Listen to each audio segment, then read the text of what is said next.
Alta et vous, votre rendez-vous quotidien, actu, culture, loisirs, talent du territoire. Lisa de Radio et Michel Alal-Volterra reçoivent chaque semaine un invité du lundi au vendredi à 10h15 sur Alta Frequenza. Bonjour, bienvenue dans Alta et vous. Bonjour Michel. Bonjour. Et nous sommes en compagnie de Frédéric Bertocchini. Bonjour Frédéric. Bonjour. Donc président d'honneur du Festival de la BD et auteur bien évidemment. On va parler de ce festival qui aura lieu à partir de vendredi jusqu'à dimanche avec évidemment de nombreuses animations, de nombreux auteurs. Également aussi une thématique puisque on est dans les 250 ans de l'anniversaire de la naissance de Napoléon. Oui, c'est vrai. Il est d'ailleurs sur notre affiche qu'on peut montrer à la caméra. Dessin réalisé par Stédo, qui est l'auteur justement d'une série qui s'appelle Napoléon, les pompiers ou Boulard, les profs, etc. Donc c'est vrai que c'est la thématique de Napoléon parce qu'elle est de 150 ans. Il y aura une petite expo aussi sur une série que tu connais, Lisa, l'histoire de Napoléon Bonaparte à raconter aux enfants. Mais la grande thématique de ce festival, ce sera quand même l'humour, puisqu'il y aura une grande exposition de 60 panneaux avec des planches géantes, des gags en fait, ce qu'on appelle l'humour familial. Ce sont des gags des gags en une planche. Voilà, donc ce sera l'occasion de visiter une exposition avec différentes séries. Il y aura Tamara, il y aura les nombrils, il y aura les profs, voilà, plein de choses pour passer cette fin d'année, je dirais, de façon un peu plus décontractée, en souriant. Alors évidemment, on le rappelle, c'est au Palais des Congrès à Ajaccio pendant 3 jours, donc les 15, 16, 17 novembre, et l'entrée est bien évidemment libre. Ouais, l'entrée est libre depuis la création des festivals en 2002. Tout est gratuit, à part évidemment l'achat des livres, ça forcément. Les dédicaces par contre sont gratuites. Les ateliers pendant le festival sont gratuits. Des ateliers qui sont destinés aux scolaires le vendredi. Donc le vendredi, les particuliers, bon après s'il y a des gosses qui viennent, ils peuvent toujours venir se greffer. Hein. Mais les ateliers sont ensuite gratuits le samedi, dimanche. Différents ateliers d'écriture, de peinture, de généalogie, des ateliers manga, voilà, un peu pour tous les goûts. Combien de participants en comptant les auteurs surtout au niveau des auteurs. Alors au niveau des auteurs, alors il y a une trentaine d'auteurs. Alors par le passé, on avait plus d'auteurs, mais il y avait, je dirais, au niveau de, comment dire, cette année, on a moins d'auteurs, mais une qualité plus relevée au niveau des auteurs présents. Il n'y a que vraiment des très très grosses pointures cette année qui sont sur les festivals. Je pense qu'on va se diriger vers plus ce modèle-là, c'est-à-dire un peu moins d'auteurs, mais avec une qualité rehaussée. Et à partir de l'an prochain, je pense que, voilà, j'en parle pas encore parce que c'est pas fait, mais je pense qu'à partir de l'an prochain, on pourra proposer un plateau au niveau des auteurs qui sera vraiment très très haut. Voilà, je ne dis pas plus pour l'instant. Le choix des auteurs. Alors le choix des auteurs, au sein de l'association, on en parle. Alors c'est vrai que c'est surtout moi, hein, je l'avoue, c'est parce que c'est moi qui ai le plus de connaissances, tout simplement. Comme je suis moi-même auteur, donc j'ai beaucoup de... par exemple, Stédo qui a fait l'affiche des pompiers, donc il fait les pompiers, il fait Boulard, les profs, etc. C'est un ami belge, donc... voilà, on m'a délégué un petit peu cette responsabilité-là, même si après on en parle tous ensemble, évidemment, au sein de l'association pour décider vraiment qui va venir ou pas. Et puis évidemment, c'est un festival à échelle humaine puisque c'est l'occasion de rencontrer les auteurs, d'échanger aussi, puisqu'il y a ce fameux moment qui est la dédicace d'un album qui permet de discuter avec l'auteur et puis d'aller à la rencontre finalement de cet art. C'est vrai que la dédicace, quelquefois dans certains salons, puisque bon, j'ai fait aussi des salons sur le continent, même dans des pays étrangers, je vois comment ça se passe, je vois les affluences qu'il y a énormément de collectionneurs qui avalent les kilomètres et qui font des queues pendant des heures pour avoir leur album dédicacé. C'est vraiment un système, et il y en a beaucoup. Et c'est vrai que chez nous en Corse, on est un peu protégé. Alors, il y a quand même des gens qui viennent du continent, des collectionneurs qui viennent du continent pour le festival, parce que justement les auteurs sont un petit peu plus accessibles. Comme on est une île, on est un peu, je dirais, au niveau de l'affluence, on ne peut pas avoir l'affluence comme si on était en Belgique ou en Bretagne ou dans la région parisienne ou ailleurs. Donc c'est vrai que c'est un festival à taille humaine, ce qui fait que les dédicaces qui ont peut-être des fois un côté péjoratif, c'est un peu industriel. On imagine le dessinateur qui est sur sa chaise, voilà, à la chaîne, il fait les dédicaces. Voilà. Chez nous en Corse, tout de suite, ça prend comme il y a d'autres festivals comme ça, on n'est pas les seuls évidemment, hein, je dis ça sans aucune prétention, mais il y a un côté un peu plus humain, c'est-à-dire que les auteurs prennent le temps de discuter et d'échanger avec les personnes qui viennent demander des dédicaces. Quel est l'impact national ou international? Vous avez un retour. Comment est perçu ce festival ailleurs qu'en Corse? C'est un festival, je dirais, qui déjà, je viens de donner un exemple. Donc on est sur une île, donc on est un peu protégé de tout ce côté vraiment des collectionneurs qui sont très présents dans les salons et qui souvent, je le dis, agacent un peu les auteurs parce qu'ils revoient toujours les mêmes têtes. Alors qu'ici, ils ne voient pas ces gens-là. Au contraire, ils voient des familles, ils voient des enfants, ils voient de nouveaux lecteurs. Donc il y a ce côté-là. Alors après, on a un retour. Là, je vous donne un exemple. Il y a Michel Rouge qui m'a envoyé un mail, qui est un auteur qui a fait Comanche, un très grand auteur, qui m'a envoyé un mail il y a quelques jours et en me disant l'an prochain, je vais à tout prix venir dans ton festival. Ce sera ma priorité. Voilà, donc après, il faut que les dates coïncident avec les siennes. Mais comme c'est un festival à taille humaine dans lequel... après, c'est sûr, les auteurs qu'on reçoit, on leur fait manger la charcuterie de chez nous. Ils sont vraiment en immersion. On vend aussi la Corse, quelque part. Et après, le monde de la BD, c'est un monde qui est assez petit, ça parle. Et on a énormément d'auteurs qui eux-mêmes nous sollicitent pour venir. Alors, on ne peut pas accueillir tout le monde, mais... c'est cette manière-là qui nous permet de voir que notre festival est apprécié par ailleurs. Le rendez-vous est pris pour ce festival qui ouvre ses portes déjà vendredi aux scolaires, donc au Palais des Congrès à Ajaccio, et puis évidemment samedi et dimanche, entrée libre pour toutes et pour tous, pour les amateurs de BD, mais pas que, puisqu'il y a de nombreux ateliers, on en a parlé un petit peu hier, généalogie, des ateliers pour les enfants, du dessin, enfin plein de choses à faire, Frédéric. Ouais, alors il y a beaucoup d'ateliers, donc vendredi, comme on le disait hier, c'est surtout pour les scolaires, dessin et couleurs avec François Plisson, qui est un vieux copain aussi, ce sera sa 17e participation au festival, il les a tous faits, François, qui est devenu un ami du festival. Lorsque j'ai créé le festival, parce qu'à l'époque j'avais créé ce festival en 2002 et ensuite j'ai laissé la présidence à Marianne Enfant qui est aujourd'hui la présidente.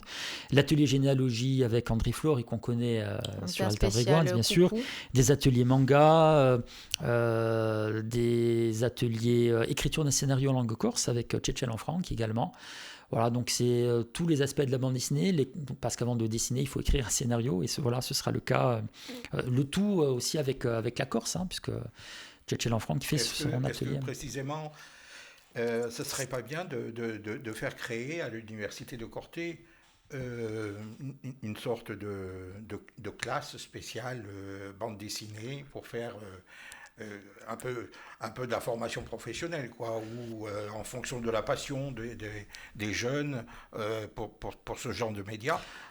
Alors, il y a des écoles de bande dessinée qui existent. À Angoulême, il y a une école célèbre de bande dessinée. Il y a l'Institut Saint-Luc de Bruxelles aussi. Voilà, il y a des écoles célèbres. Alors, moi, je serais le premier ravi s'il y avait une école de bande dessinée en Corse. Il faudrait poser la question à l'université. Bon, après, ce qu'il faut savoir quand même, c'est que c'est pas lorsque il n'y a pas un débouché extraordinaire lorsqu'on est auteur de bande dessinée. Il y a peut-être 1000 personnes en France, 1000 auteurs qui vivent de la bande dessinée. C'est très très peu. Alors après, c'est vrai qu'il y a les auteurs belges et les auteurs suisses, mais c'est un métier malheureusement qui, surtout au niveau des dessinateurs, parce que les dessinateurs passent beaucoup de temps sur leur planche à dessin, où il y a de la précarité qui commence à s'installer dans ce métier. C'est-à-dire qu'on a des auteurs qui vont vraiment vendre énormément et qui, grâce à leurs droits d'auteur, vont pouvoir vivre confortablement, voire même très confortablement. Mais c'est une infime minorité de la profession. C'est pas tout le monde qui fait Astérix ou Torgal ou 13 ou des séries comme ça.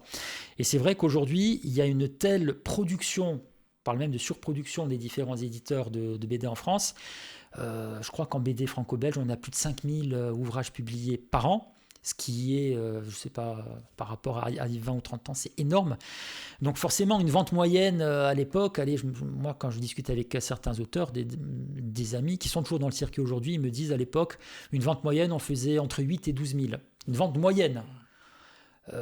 Aujourd'hui, certains, lorsqu'ils arrivent à 3000, ils sont déjà contents. Alors pourquoi ? Parce que justement, il y a tellement de BD qui arrivent sur le marché que les gens, maintenant, ils sont obligés de faire un choix. Les lecteurs sont obligés de faire un choix. Donc il y a les grosses écuries qui tiennent le coup, comme Astérix, là, il y a le dernier Astérix qui vient de paraître, mais pour d'autres, même d'excellentes séries qui ont actuellement plus de mal. Et comme les auteurs sont payés en avaloir, donc avant sur droit pour certains, mais surtout en droit d'auteur par la suite, forcément, ça devient compliqué. Est-ce qu'il y a un genre, justement, peut-être aujourd'hui, qui arrive à finalement surfer un petit peu sur le haut de la crête de ses ventes? Est-ce que c'est l'humour qui vend? Est-ce que c'est la fantaisie aussi? Parce qu'on le sait, il y a des amateurs. Est-ce qu'on arrive aujourd'hui à avoir un petit peu comme ça des tendances? Alors, ce qui se vend très bien, c'est le manga actuellement, donc c'est tendance. Après, bon, alors, il y a des auteurs européens qui font du manga aussi maintenant, hein, vu que ça marche. Après, en ce qui concerne la BD franco-belge, ce qui marche surtout, ce qui se vend bien, c'est l'humour. Ça se vend facilement parce qu'en général, après, il y a une question de prix aussi. Lorsqu'on fait une bande dessinée d'humour familial, d'ailleurs, on en parlera beaucoup dans le festival d'Ajaccio, sur une planche, c'est pas le travail qu'on peut avoir sur une autre planche, par exemple d'une BD historique. Donc déjà, une BD historique, ça coûte plus cher en fabrication au niveau de l'auteur. Et l'humour se vend très très bien. On dit que c'est de 7 à 77 ans. Bah oui, c'est ça. C'est-à-dire que lorsqu'on va sortir un Cédric, par exemple, il y a des enfants qui vont lire Cédric, il y a des ados qui vont lire Cédric, il y a des adultes, il y a une 4e génération, les parents, les grands-parents, etc. Ça touche vraiment tous les publics. Alors que certains styles de bande dessinée, c'est déjà pour un public un peu plus confidentiel. Par exemple, le roman graphique, c'est déjà pour un public déjà un peu plus pointu. Et on le voit aussi finalement l'humour, donc dans ces BD qu'on va pouvoir découvrir au Festival de la BD, il y en a qui ont pu inspirer des films, hein. On pense par exemple au Prof ou Cédric aussi, puisqu'il y a eu un film. Ouais. Les Profs, Cédric, Tamara, tous les grands succès d'humour de BD franco-belge. Bon, il y a eu Gaston Lagaffe, mais Gaston Lagaffe, ça remonte. Mais le film est sorti il n'y a pas si longtemps que ça, Spirou, etc. Donc effectivement, mais bon, c'est assez casse-gueule, hein, je trouve. Hein. Ça, c'est un peu mon avis. À chaque fois qu'il y a une adaptation d'une BD d'humour au cinéma, je crois que le vrai amoureux du 9e art et le vrai amoureux de la BD, on a l'impression qu'on lui vole un peu le personnage qu'il affectionne. Quand on fait au cinéma, justement, on reprend une BD. Et ce serait mieux de faire un dessin animé ou de faire un vrai film avec des vrais personnages humains qui représentent la BD, mais en fait en nature. Alors, quand ce sont des BD dites réalistes, de l'espionnage, policier, aventure, en faire un film, oui. On a vu 13 par exemple, on a vu Largo Winch, on a vu plein de choses qui ont été faites, soit sous forme de téléfilm, soit sous forme de film, mais ça se marie mieux déjà, parce que entre un dessin réaliste, une histoire réaliste et un film, le mariage est plus facile. Par contre, lorsqu'on doit, par exemple, faire Tamara ou les Profs, où les personnages ce sont des caricatures déjà, au niveau du dessin, c'est du dessin d'humour, c'est du gag, je trouve que c'est beaucoup plus casse-gueule. Je trouve que c'est beaucoup. Par exemple, Gaston Lagaffe, pour moi, Gaston Lagaffe. Astérix, ça a été un exemple extraordinaire. Ça a été un exemple de. Quand on voit Astérix et qu'on voit Clavier dans le rôle d'Astérix, c'est bon. Mais c'est rare ce mariage-là qui réussit, c'est assez rare. Et sinon, il y a la 3e voie, c'est celle qui a emprunté Spielberg pour Tintin, c'est-à-dire du réalisme qui est extraordinaire. Et du dessin animé aussi. Qui est extraordinaire. Voilà. Mais qui coûte très très cher. Exactement. Parce que le Tintin, le Tintin qui a été fait par le cinéma, là je parle du cinéma US, on attend le 2e épisode, ça fait plusieurs années qu'on attend, parce que là ça coûte très très cher, c'est très long à faire. Le mélange cinéma et BD, une des productions de Frédéric, Aio Zitelli, a été transformée en film récemment. C'est pas une adaptation, mais on s'est inspiré de la bande dessinée. C'est grâce à la BD que le réalisateur m'a contacté pour coécrire avec lui le scénario du film. Et ce film a visiblement eu un succès extraordinaire parce que depuis quelques jours, quelques semaines, on voit qu'il y a des récompenses un peu partout pour le film. Alors comment on arrive à générer un scénario au départ pour une BD, puisque c'était votre idée première, et comment on arrive tout d'un coup à passer de l'autre côté de la ligne? Il faut entièrement tout réécrire, en fait. C'est pour ça que Aio Zitelli, c'est pas une adaptation. C'est vrai que comme on a repris le titre de la bande dessinée, et comme on a repris une histoire issue de la BD. Souvent, les gens se disent « Ah, c'est adapté de la BD ». Non, c'est le réalisateur Jean-Marie Antonini qui, en lisant ma bande dessinée, m'a contacté et m'a dit « J'aimerais traiter le même sujet que vous avez traité, vous, dans votre album, qui est l'histoire de Joseph Gabriel, une histoire vraie. » Donc il aurait très bien pu faire ce film tout seul de son côté, puisqu'il parle d'une histoire vraie. Donc l'histoire n'est pas la mienne à la base, c'est l'histoire de Joseph Gabriel. Mais lorsqu'on a commencé à coécrire le film, il faut entièrement tout refaire. Il faut vraiment...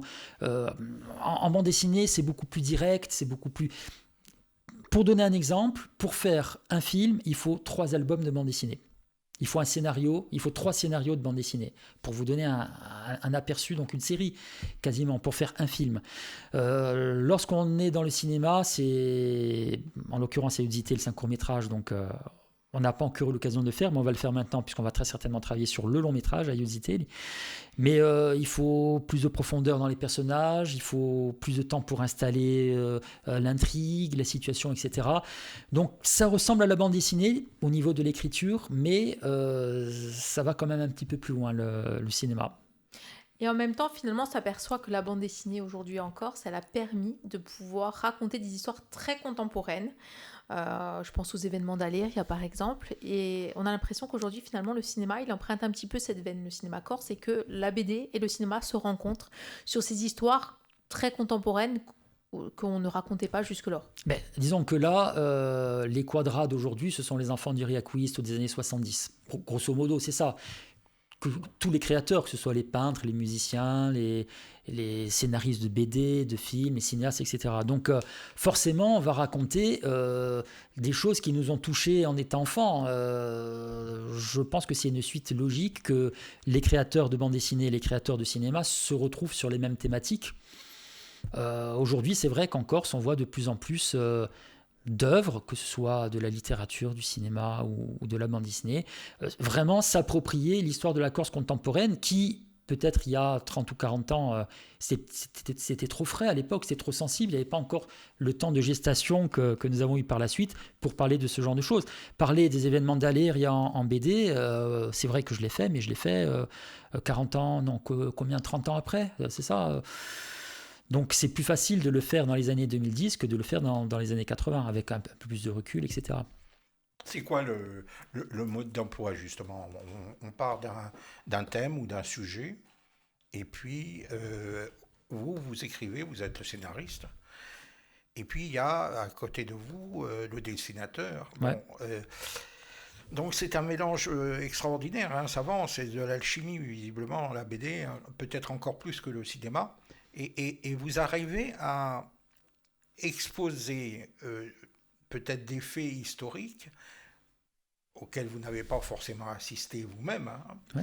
donc par le souvenir ou par ouï-dire, et vous arrivez donc à composer un scénario, et ce scénario, tout d'un coup, par la magie du dessin, va se retrouver figuratif.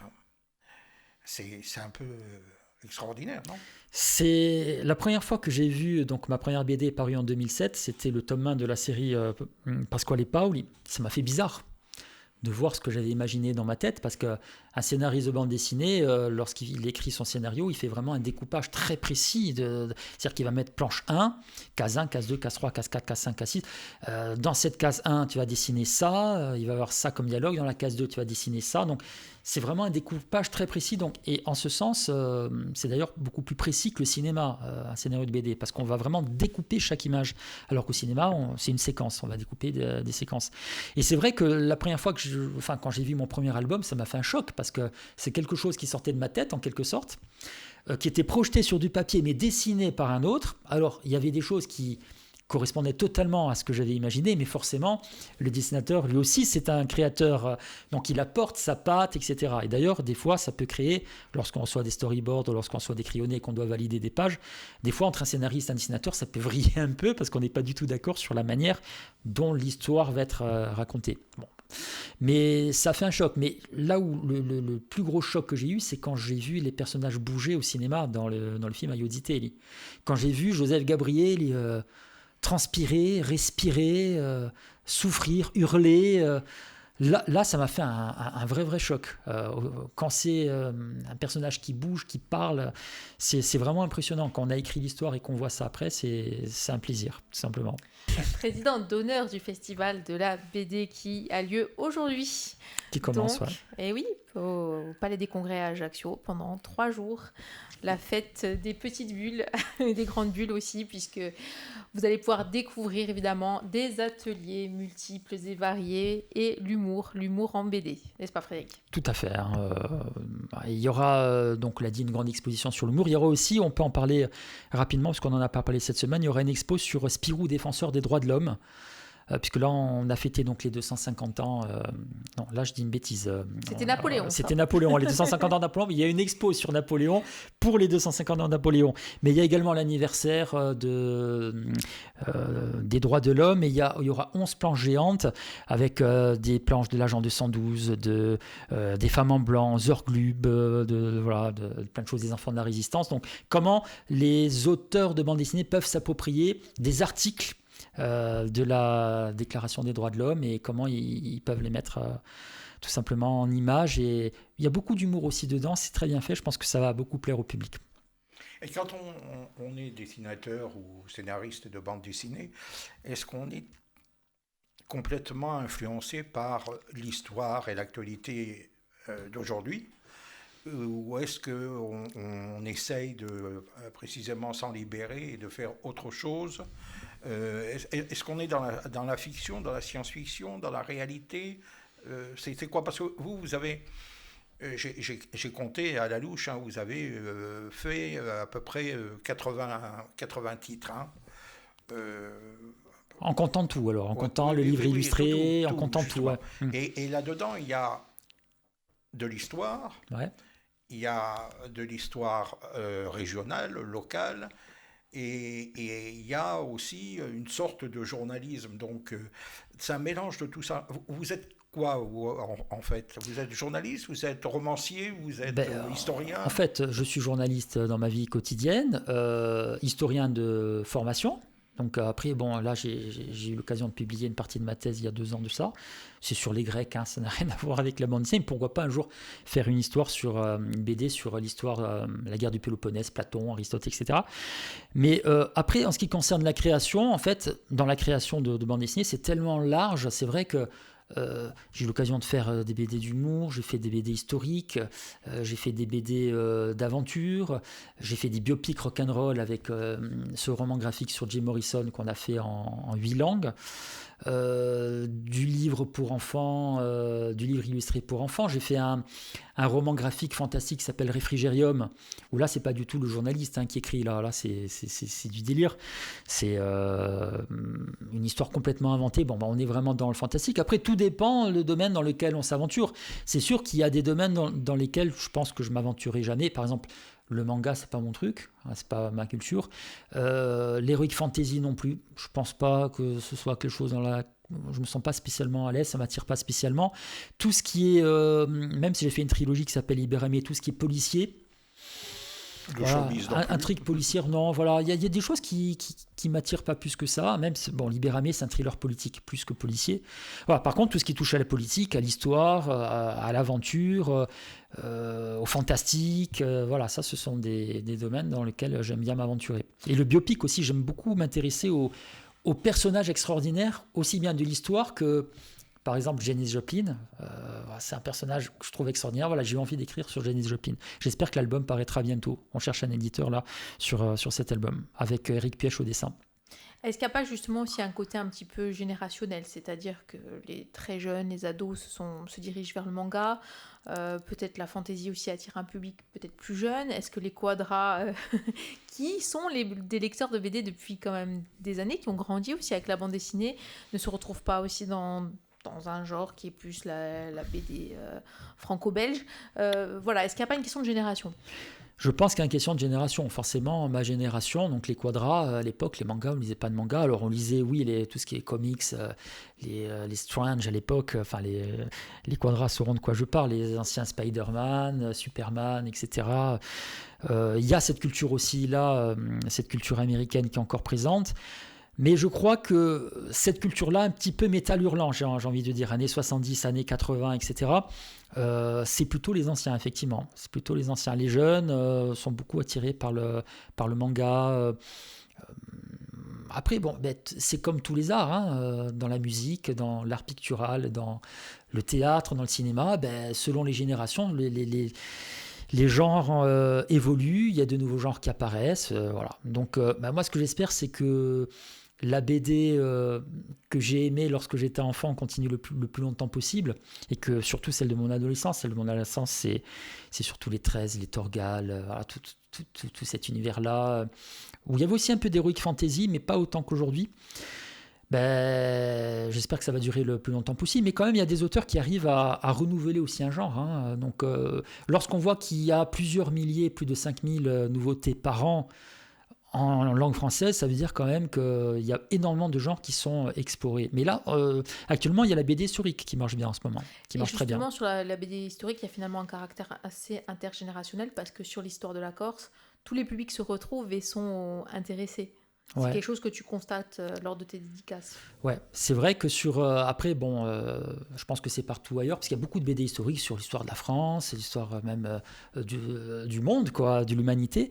Mais c'est vrai que sur la BD historique, ça marche bien, parce qu'effectivement, ça permet de toucher plusieurs générations. Ouais. C'est pas comme le manga, où je pense que là, c'est surtout les jeunes. Après, il ne faut pas non plus être dans le cliché. Il y a des gens, 50 ans, qui lisent du manga.